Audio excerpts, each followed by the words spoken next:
Diamond Harbour Lok Sabha কেন্দ্রে বামফ্রন্ট মনোনীত জাতীয় কংগ্রেস সমর্থিত সিপিআইএম প্রার্থী প্রতীকুর রহমানকে আজকে আমরা সাথে পেয়েছি। মহেশতলা এলাকায় তিনি আজকে প্রচার করবেন। তার আগে গণশক্তি ডিজিটালের মুখোমুখি উনি হয়েছেন। ডায়মন্ড হারবারে কোন কোন বিষয়গুলোকে সামনে রেখে আপনি প্রচার করছেন? মূলত প্রথম কথা হচ্ছে, ডায়মন্ড হারবারে 10 বছর অভিষেক ব্যানার্জি সাংসদ।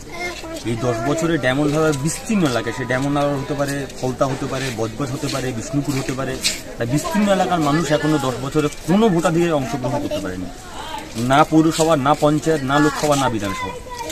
ডায়মন্ড হারবারে গণতান্ত্রিক পরিবেশ নেই। কেউ যদি অভিষেক ব্যানার্জির বিরুদ্ধে বা তৃণমূলের বিরুদ্ধে যদি কেউ কোনো কথা বলে, তাহলে হয় বাড়িতে পুলিশ যাবে, না হলে তৃণমূলের গুন্ডাবাহিনী বাড়ি থেকে তুলে নিয়ে আসবে। ফলে আমার প্রথম টার্গেট থাকবে গণতান্ত্রিক পরিবেশকে ফিরিয়ে আনা।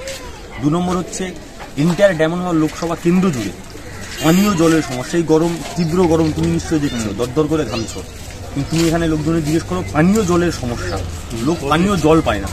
কখনো নোলা জল, কখনো দুর্গন্ধযুক্ত পানীয় জল, মানুষের দুর্বিষহ অবস্থা। লোকে তো বলা শুরু করেছে, বাঁকড়াহাটে ওনার যে কোম্পানিটা আছে, লিপস অ্যান্ড বাউন্স কোম্পানি, একটা জল কোম্পানি আছে, সেই জল কোম্পানি জল বিক্রি করার জন্য ওই পানীয় জলের কৃত্রিম সমস্যা তৈরি করা হচ্ছে না তো? মানুষ জিজ্ঞেস করছে। ডায়মন্ড হারবার লোকসভা কেন্দ্র জুড়ে অসংখ্য কলকারখানা, সে ফলতা অবাধ বাণিজ্য কেন্দ্র হতে পারে, বিষ্ণুপুর হতে পারে, মহেশতলা, বজবজের বিস্তীর্ণ অংশ হতে পারে। কারখানাগুলো আজকে ভুতুড়ে বাড়িতে পরিণত হয়েছে। ফলে সেই কারখানার দাবিকে তুলে আনা, মূলত এই বিষয়গুলো, পানীয় সেচ খালের বন্দোবস্ত করা, রাস্তাঘাটের বিহাল দশা সেগুলো ঠিক করা, ড্রেনের সমস্যার সমাধান করা, এইগুলো আমরা জনগণের সামনে তুলে আনছি।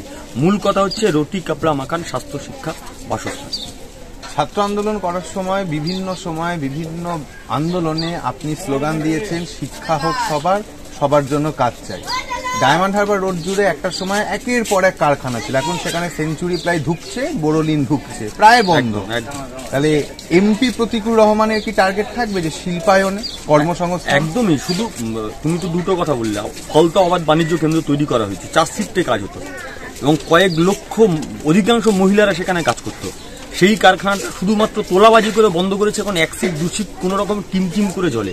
অসংখ্য এরকম কলকারখানা আছে যেগুলো বন্ধ হয়ে আছে। শুধুমাত্র কলকারখানা নয়, এই ডায়মন্ড হারবার লোকসভা কেন্দ্র জুড়ে রাজ্য সরকার তৃণমূলের বদন্যতায় যে 8,500 স্কুল বন্ধ করছে, তার মধ্যে ডায়মন্ড হারবার লোকসভা কেন্দ্রের মধ্যে প্রায় 150খানা স্কুল বন্ধ, এবং তার বদলে প্রাইভেট ইংলিশ মিডিয়াম স্কুল ভর্তি হয়ে যাচ্ছে। গরিব বাড়ির ছেলেমেয়ে, এই বাচ্চা ছেলেগুলো যারা আছে, ওরা পড়বে কোথায়?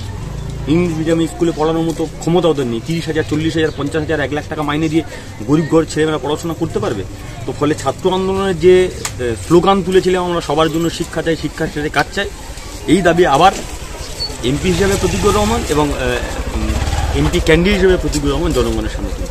ডায়মন্ড হারবার লোকসভার মধ্যে বড় অংশ কৃষিজীবী মানুষ রয়েছে।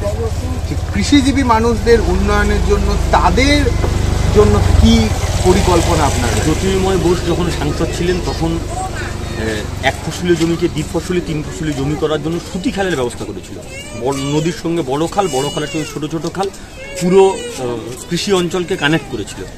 আজকে সেই সুতি খালগুলো তৃণমূল কংগ্রেসের বদন্যতায় অবৈধভাবে নির্মাণ হচ্ছে। সেখানে জোর করে মাটি ফেলে, আগাছা ফেলে সেগুলোকে বন্ধ করা হচ্ছে। জল নিকাশি ব্যবস্থা প্রায় নেই এবং কৃষিকাজের বিহাল দশা।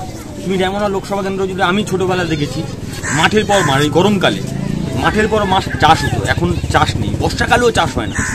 কিষাণ মান্ডি নামে কিষাণ মান্ডি হয়েছে, কিন্তু আসলে কিষাণ মান্ডি নামে ভুতুড়ে বাড়িতে এবং মদ জুয়াখানার আড্ডাখানা হয়েছে কিষাণ মান্ডিগুলো।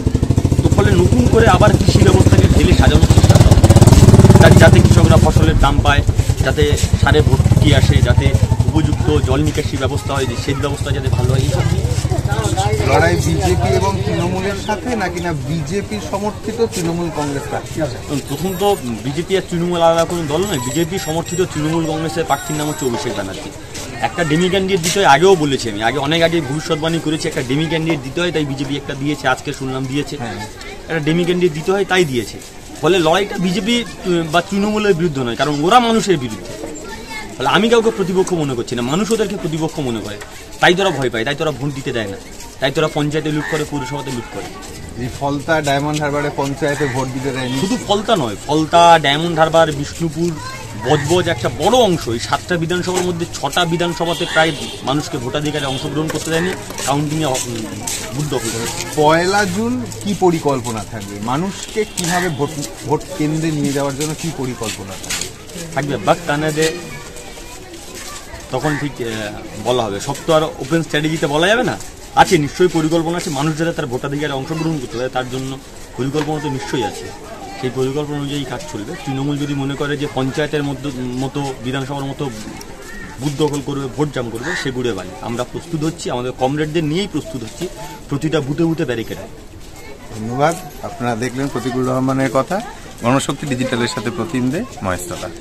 এই ভিডিওটিকে লাইক করুন, আপনার গুরুত্বপূর্ণ মতামত কমেন্টের মাধ্যমে আমাদের জানান এবং আমাদের চ্যানেলের ভিডিও সবার আগে দেখার জন্য ইউটিউবে গণশক্তিকে সাবস্ক্রাইব করুন, ফেসবুকে ফলো করুন এবং শেয়ার করুন আপনার পরিচিতদের মধ্যে।